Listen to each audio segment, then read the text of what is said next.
ഞാൻ തട്ടാൻ്റെ പെട്ടി അവസാനത്തെ പുറത്തേക്കത്തെ 2 വാക്കേ ഞാൻ പറയുന്നുള്ളൂ.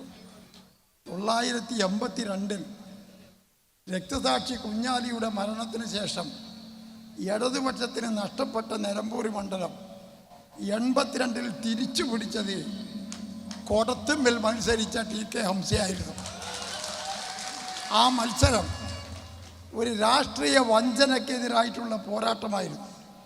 അതിൻ്റെ ചരിത്രമൊന്നും ഞാനിപ്പോൾ വിശദീകരിക്കുന്നില്ല.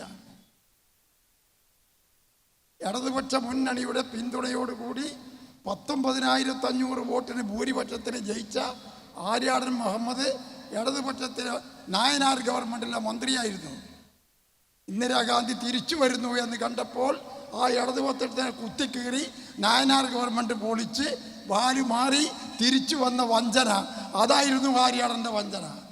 ആ വഞ്ചനയുടെ കൂട്ടത്തിൽ നമുക്കും ഒരു കുത്ത്, അത് രണ്ടും വന്നപ്പോഴാണ് ഞാനത് ഏറ്റെടുക്കാൻ തീരുമാനിച്ചത്. അന്ന് വളരെ ധീരമായ പോരാട്ടമാണ് നിലമ്പൂർ കാഴ്ചവെച്ചത്. അതൊരിക്കലും മറക്കാൻ സാധ്യമല്ല. അതുപോലെ ഒരു വഞ്ചന ഈ തെരഞ്ഞെടുപ്പിലുമുണ്ട്. എന്തിനാ ഈ തെരഞ്ഞെടുപ്പ് വന്നത്? 5 കൊല്ലത്തേക്കല്ലേ അൻവറിനെ തെരഞ്ഞെടുത്തിരുന്നത്? ആര് പറഞ്ഞു രാജിവെക്കാൻ? എന്തിനാണ് രാജിവെച്ചത്? ഇടതുപക്ഷ ഗവൺമെൻറ്റിനോ ബഹുമാനപ്പെട്ട മുഖ്യമന്ത്രിക്കോ എന്തെങ്കിലും ഒരു പോരായ്മ ചൂണ്ടിക്കാണിച്ചോ? വികസനം നടന്നില്ല എന്ന് പറഞ്ഞോ? ക്ഷേമ പെൻഷൻ കൊടുത്തില്ല എന്ന് പറഞ്ഞോ?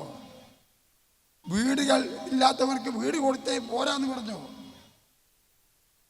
അതുപോലെ പട്ടയം കൊടുക്കുന്നതിന് എന്തെങ്കിലും ബുദ്ധിമുട്ടാക്കി എന്ന് പറഞ്ഞു? ഒന്നുമില്ല. ആകെ അദ്ദേഹം പറഞ്ഞത് എന്താണ്? ഇവിടെ വിമാനത്താവളത്തിലൂടെ സ്വർണ്ണക്കടത്ത് കള്ളക്കടത്ത് വരുമ്പോൾ അവരല്ല പിടിക്കുന്നത്, കൊണ്ടോട്ടിയിലെ പോലീസാണ്. പോലീസ് എന്തിനാണ് പിടിക്കുന്നത്? പിടിക്കാൻ പാടില്ല എന്നാണ്. പോലീസ് പിടിക്കാതിരുന്നാൽ വിമാനത്താവളത്തിൽ നിന്ന് രക്ഷപ്പെട്ടു വരുന്ന കള്ളസ്വർണം പോലീസിൽ നിന്നും രക്ഷപ്പെട്ടാൽ എങ്ങോട്ടാ പോവുക എന്നുള്ളതാണ് പ്രശ്നം. ആ വഞ്ചന മനസ്സിലായില്ലേ? അത് ഞാനിപ്പോൾ വിശദീകരിക്കുന്നില്ല.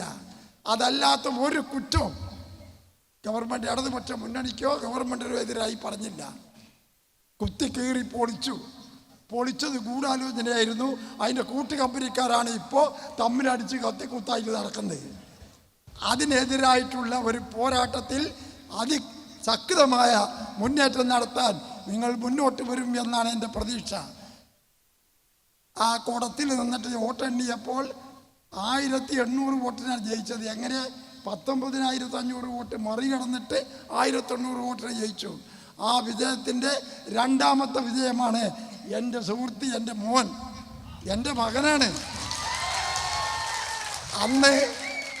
അന്ന് ഞാൻ മത്സരിച്ചപ്പോൾ അപ്പോഴത്തെ ആര്യാടനാണെങ്കിൽ ഇന്ന് അദ്ദേഹത്തിൻ്റെ മകനാണ്. ഇപ്പം അതിനെ എതിർക്കുന്നത് എൻ്റെ മകനാണ്.